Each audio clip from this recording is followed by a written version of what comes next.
नमस्कार, मैं हूं पुण्य प्रसून वाजपेयी। दस्तक में आपका स्वागत है। सबसे पहले एक तस्वीर के भीतर कई तस्वीर, और ये तस्वीर है 365 दिन पूरे होने के वक्त में उपलब्धियों को गिनाते हुए देश भर में अलग अलग जगहों पर मंत्री पहुंचे, सांसद पहुंचे, नेता पहुंचे, तहसील स्तर तक इस बात की जानकारी कि मोदी सरकार ने साल पूरा किया है और एक बरस में अनेक काम किए हैं। इन सब के बारे में जानकारी दी गई, खुलकर जानकारी दी गई, उपलब्धियों का पूरा कंटा चिट्ठा सब कुछ रखा गया। तो इन सब से इतर हर कोई जब पहुंच रहा था अपने अपने इलाकों में, तो हमने सोचा कि अब जरा सच दिखाया जाए और सच का सामना किया जाए। सच के सामने में सबसे पहली तस्वीर निकल कर आती है, एक ऐसी तस्वीर जो कि बाड़मेर की है। बाड़मेर में बीजेपी सांसद पहुंचे, पत्रकार ने सवाल किया। पत्रकार का सवाल बड़ा साफ था कि आप आए हैं रिपोर्ट कार्ड बताने के लिए, लेकिन 3 बच्चियां पिछले दिनों मर गई थी जब वो पानी भरने पहुंची थी। टैंकर से पानी भरने जा रही थी और वहीं पर मौत हो गई थी। जवाब सुनिए। हो गई तो गिर चल हो गया, गिर गई, गरीब डेथ हो गई, क्या करें उसका बताओ। रोड टांगों में गिरती है, करती है, क्या करते, वहाँ पानी में डूब के मरती है। वहाँ हो गई तो गिर चल हो गया, गिर गई, गरीब डेथ हो गई, क्या करें उसका बताओ। रोड टांगों में गिरती है, करती है, क्या करते, वहाँ पानी में डूब के मरती है वहाँ। बीजेपी के सांसद कर्नल सोनाराम, मर जाए तो हम क्या करें, मरते रहते हैं। दूसरा सवाल दिल्ली में उठा। बीजेपी अध्यक्ष, उनसे जब सवाल बिजली और पानी को लेकर पूछा गया तो जवाब सुनिए और सवाल भी सुनिए आप। बिजली पानी की जो समस्या है वो जस की तस बनी हुई है पहले साल में, जैसे कि कहा जा रहा था before you started your campaign for talking about. नहीं, बिजली में तो काफी सुधार हुआ, सुनिए ना, मगर बिजली में तो काफी सुधार हुआ है। नहीं, जमीन पे उतरने की ही मैं बात कर रहा हूं। कल हमने दीनदयाल धाम में भी देखा कि लोग 5-5 रुपए दे के एक मटके का पानी खरीद रहे हैं। तो ये चीजें आप क्या कहेंगे, कितने दिनों में आप इस चीजों को सुलझाएंगे या जस की तस बनी रहेंगी? जहां तक मथुरा का सवाल है, यूपी में भाजपा की सरकार बनने के बाद तुरंत ही सुलझा लेंगे उसको। पानी भाजपा के, उसके लिए हर जगह लोग वेट करेंगे। आपको मालूम होना चाहिए कि पानी देना राज्य सरकार का काम होता है। पानी देना राज्य सरकार का काम है। दिल्ली में भी बिन प्यासे सब सुन क्या स्थिति, हर कोई सड़क पर निकला है। एक तरफ 45 डिग्री से ज्यादा टेम्परेचर और दूसरी तरफ उस तापमान के भीतर भी इन सब की स्थिति में लोग सड़कों पर। पानी चाहिए और पानी के लिए संगम विहार, पालम, सीलमपुर सब जगह जिस तरीके से तालों में बंद रखा जाता है पानी, आलम यह हो चला है दिल्ली में। और दिल्ली और दूसरे देश के हिस्सों में तो इस तरीके से पानी मिलता नहीं है। हाहाकार किसके सामने किया जाए, यह भी सवाल। और इन सवालों से आगे आइए, क्या ये देश वाकई अब बोतल बंद पानी के तौर पर जीने लगा है? बड़ा पैसा चाहिए बोतल बंद पानी के लिए, बहुत ज़्यादा। देख लीजिए, सुन लीजिए, एक दिन में कितने बोतल पानी एक शख्स खरीदता होगा। ये भोपाल का है। पानी की बोतल है, ये कितने की है? 20 रुपए की है। और कितनी दिन में आप कितनी बेच लेते हैं? 24-25 बोतलें बेच लेते थे। ज़्यादातर घर में रहते हैं, जब बाहर रहते हैं दिन के वक्त तो 2 बोतल। आप? मैं भी कम से कम 3-4 बोतलें खरीद ही रहते हैं, डेली यूज़ में जो होते हैं सब खरीदी जाते हैं। कितने की है बोतल? बोतल 20 रुपीज़ की है।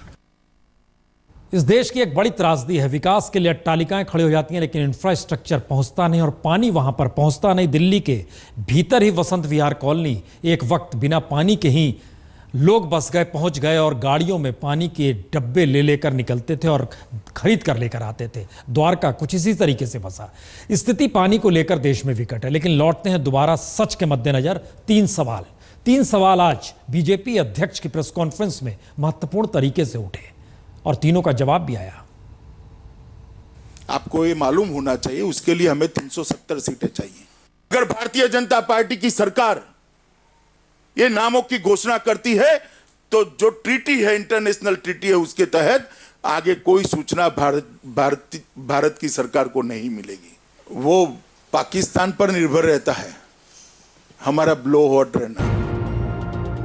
तो राम मंदिर के लिए बीजेपी को लोकसभा में 370 सीट चाहिए।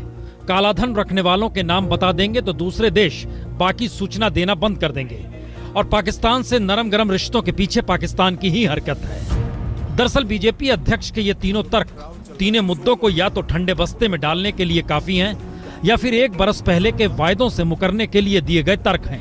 क्योंकि तीनों मुद्दों को लेकर इससे पहले जो तर्क गढ़े गए वह भी कम दिलचस्प नहीं। मसलन बहुमत आ जाए तो राम मंदिर बना देंगे, राज्यसभा में बहुमत हो जाए तो राम मंदिर बना सकते हैं, सत्ता में आए तो कालाधन रखने वालों के नाम सार्वजनिक कर देंगे, दूसरे देशों को क्या आपत्ति हो सकती है नाम के खुलासे से? सत्ता में आए तो पाकिस्तान को भी पाठ पढ़ाएंगे।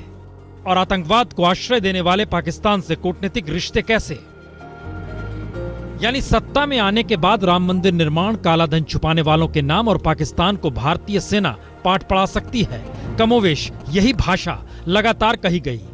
तो पहला सवाल यह है कि सत्ता में आने के बाद के हालात को विपक्ष समझ नहीं पाता है या फिर सत्ता मिलते ही विपक्ष वाले तेवर गायब हो जाते हैं, क्योंकि देश चलाना वाकई कठिन काम है। और अगर ऐसा है तो विपक्ष में रहते हुए सत्ता में आने के लिए क्या कुछ कहा गया, अब यह भी सुन लीजिए। लेकिन हिंदुस्तान के लुटेरों ने जो पैसे बाहर रखे हैं वो पैसे मैं वापस ला करके छोड़ूंगा। हम सब मिलकर जल्दी से जल्दी यहाँ भव्य राम मंदिर का निर्माण करें। पाकिस्तान अपनी हरकतों को छोड़ नहीं रहा है। मित्रों, समस्या सीमा पर नहीं है, समस्या दिल्ली में है। मुश्किल सिर्फ इतनी नहीं है कि सत्ता में आते ही विपक्ष के बोल बदल जाते हैं, मुश्किल यह भी है कि सत्ता जाते ही उन्हीं मुद्दों पर विपक्ष तेवर के साथ बोलता है जिसे वो सत्ता में रहते हुए खुद कभी पूरा नहीं कर पाया। यानी क्या कांग्रेस और क्या बीजेपी। लेकिन इन सब के बीच भी आज 365 दिन सरकार के पूरे हुए तो प्रधानमंत्री ने एक पत्र लिखा देश के नाम, और वो पत्र विज्ञापन के तौर पर कमोवेश देश के हर अखबार में। एक अखबार शिवसेना भी निकालती है, सरकार के साथ है। महाराष्ट्र में तो वो समर्थन वापस ले ले तो सरकार गिर जाए।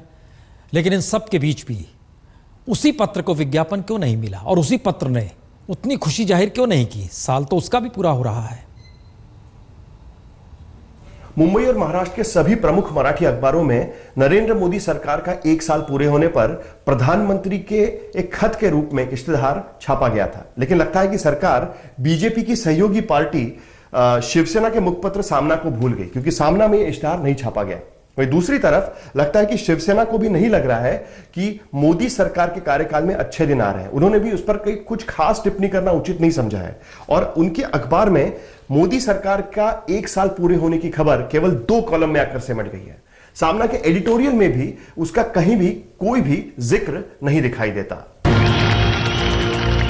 तो सरकार में साथ साथ लेकिन सालगिरह के मौके पर अलग थलग, क्योंकि शिवसेना के मुखपत्र सामना को देखकर तो वाकई नहीं लगता कि मोदी सरकार की पहली सालगिरह पर वो खुश है या फिर वह खुद सरकार के साथ सरकार चला रही है। यूं भी मोदी सरकार के विकास की थ्योरी को भी शिवसेना बार बार कटघरे में खड़ा करती रही है। खासतौर से भूमि अधिग्रहण अध्यादेश और बीमा क्षेत्र में विदेशी निवेश को लेकर शिवसेना ने खुला विरोध किया।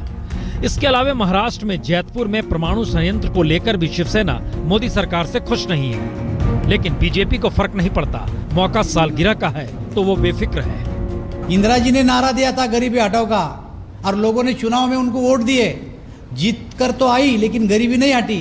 गरीबी के लिए प्लान भी नहीं था, हमने तो प्लान बनाया जन धन योजना जैसा। यानी केंद्र ही नहीं महाराष्ट्र में भी बीजेपी सरकार शिवसेना के ही समर्थन पर टिकी है। लेकिन दोनों में दूरियां इतनी बढ़ चुकी हैं कि पहली सालगिरह पर एक दूसरे को बधाई देने की औपचारिकता भी नहीं निभाई गई। मयूरेश गणपते के साथ साहिल जोशी, मुंबई आज तक। और इन सब के बीच आज देश के सामने एक न्यूज चैनल भी आ गया, वो किसानों पर केंद्रित है। यानी किसानों की बदहाली, किसानों की खुदकुशी करना, किसानों को लेकर भूमि अधिग्रहण बिल पर राजनीतिक तौर पर हंगामे को लेकर सब कुछ इस देश में गड्ढम गड्ढ है। लेकिन अब उसे दिखाया जाएगा चैनल के जरिए, वह भी किसानों के दुख दर्द को शामिल करके। एक अच्छा प्रयास है, लेकिन किसानों को लेकर क्या प्रयास किस रूप में सियासी तौर पर होता है, जरा रिपोर्ट देखिए। कृषि के साथ मूल्य वृद्धि अब जरूरी हो गई है। अगर हम वैल्यू एडिशन नहीं करेंगे तो हमारा किसान बर्बाद हो जाएगा। ये साल भर पहले किसानों के हक में बोले गए प्रधानमंत्री के ये बोल कोई भूल नहीं सकता, क्योंकि मनमोहन सिंह के दौर में हर कोई किसान के दर्द को भूल गया था। और जब पीएम पद के उम्मीदवार के तौर पर नरेंद्र मोदी ने किसानों के हक के सवाल उठाए तो देश को लगा यही कि अब अर्थव्यवस्था का चेहरा भी बदलेगा। लेकिन सत्ता में आने के बाद विकास के नारे तले खेती की जमीन ही राजनीतिक संघर्ष की अनकही कहानी बन गई। यहाँ किसान को लग रहा है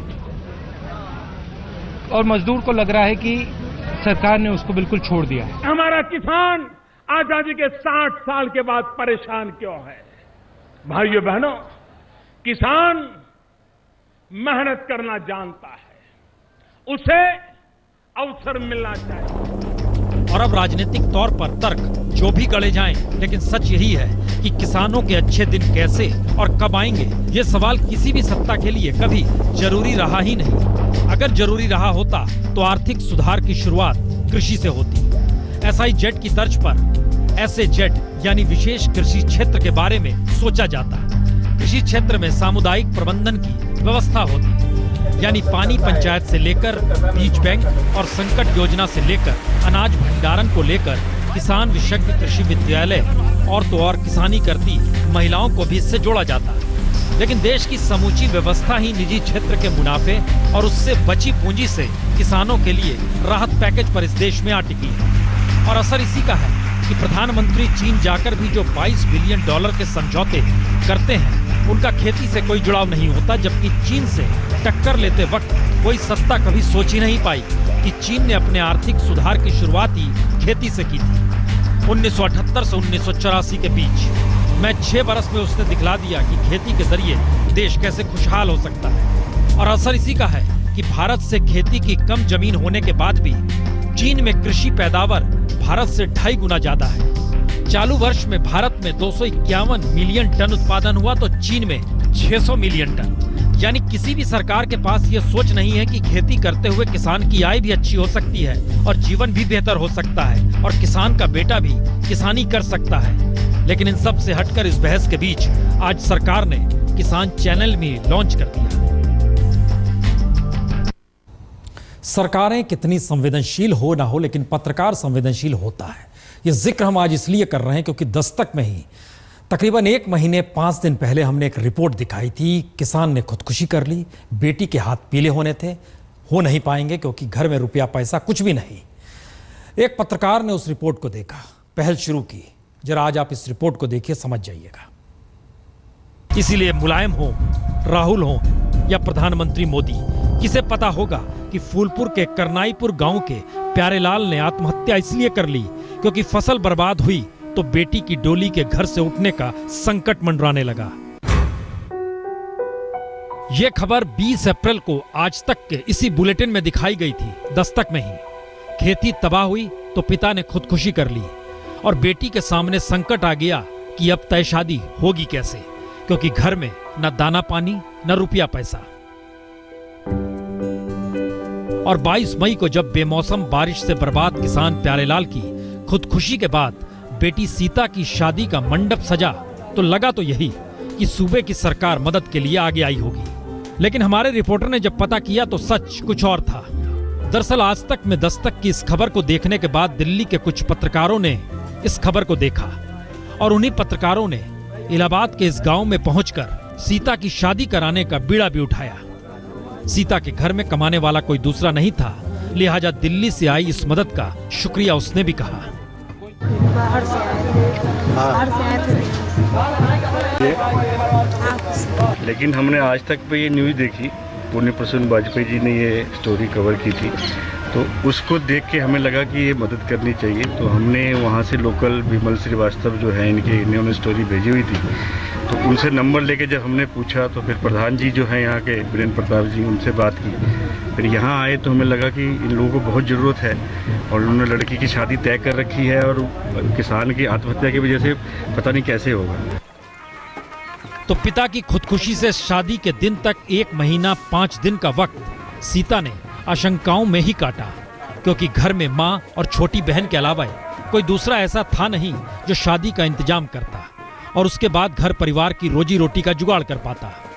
लेकिन 1 महीने 5 दिन बाद सरकार की तरफ से कोई नहीं आया और पत्रकार मदद के लिए पहुंचे तो इलाके में ये बात फैल गई।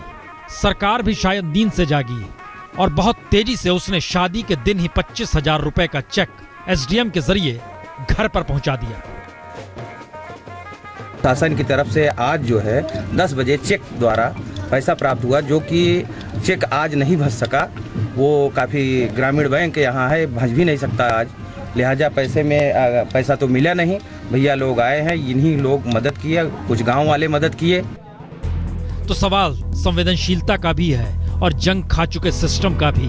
और सवाल यह भी है, क्या किसान गरीब पर अचानक आई विपत्ति के वक्त मदद का हाथ आम लोगों को ही थामना होगा या उन्हें ही बढ़ाना होगा? क्योंकि सरकार और प्रशासन एक छोटी सी रकम का चेक भला भेज दे और उस चेक को कब भेजा जाए वो ऐसे भी नहीं समझ पाते। विमल श्रीवास्तव, फूलपुर, आज तक। अब आप सवाल ये ना पूछिएगा कि दरअसल जिनके फसल बर्बाद हुए उसके लिए सरकार ने कितना मुआवजा देने का ऐलान किया, राज्य सरकार ने किस किस रूप में कितने कितने चेक बांटे हैं। यकीन जानिए नहीं बटे हैं। स्थिति विकट है और यूपी की स्थिति बतला रहे हैं आपको। लेकिन इन सब के बीच आज मसला एक बार फिर निकल कर आया, क्योंकि एक किताब सामने आई रिफॉर्म को लेकर, वह भी मनमोहन सिंह के दौर में। और उस दौर में ट्राई के चीफ रहे बैजल साहब आज सामने आए। उन्होंने बताया उस दौर में उन्हें धमकी मिली कि 2G को लेकर साथ खड़े रहिए या फिर भुगतने को तैयार हो जाइए। मुझे इमरान साहब ने कहा कि आप एक रिपोर्ट है वो मत दीजिए। मैंने कहा साहब कैबिनेट ने कहा है कि मुझे रिपोर्ट देने के लिए तो मुझे देनी पड़ेगी। इसे नहीं वो मत दीजिए, वो तो पिछली कैबिनेट थी। मैंने कहा साहब आप रिटन डायरेक्शन दे दीजिए, नहीं दूँगा। उन्होंने कहा नहीं आप मत दीजिए, नहीं तो आप ट्रबल में हो जाएंगे, आपको नुकसान होएगा। तो मैंने कहा साहब वो आपकी मर्जी है। फिर मैं एक बार प्राइम मिनिस्टर साहब से मिला। उन्होंने कहा कि भाई तुम अपने मिनिस्टर की बात नहीं सुन रहे हो, आपको मिनिस्टर की बात सुननी चाहिए। और वो बड़े एग्रेसिव मिनिस्टर हैं, हो सकता है आपको नुकसान हो जाए। अब मुझे नहीं मालूम कि वो उनकी मुझे समझ थी, एडवाइस थी, या वो मुझे थ्रेट था, मुझे नहीं मालूम। तो जो हुआ मैंने किताब में लिख दिया। राजनीतिक तौर पर तल्खी कांग्रेस के भीतर बीजेपी सरकार को लेकर कितनी हद तक है, ये आज राहुल गांधी के बोल जो केरल से निकले वहां से सुनाई दिए और दिल्ली में दिखाई दिया।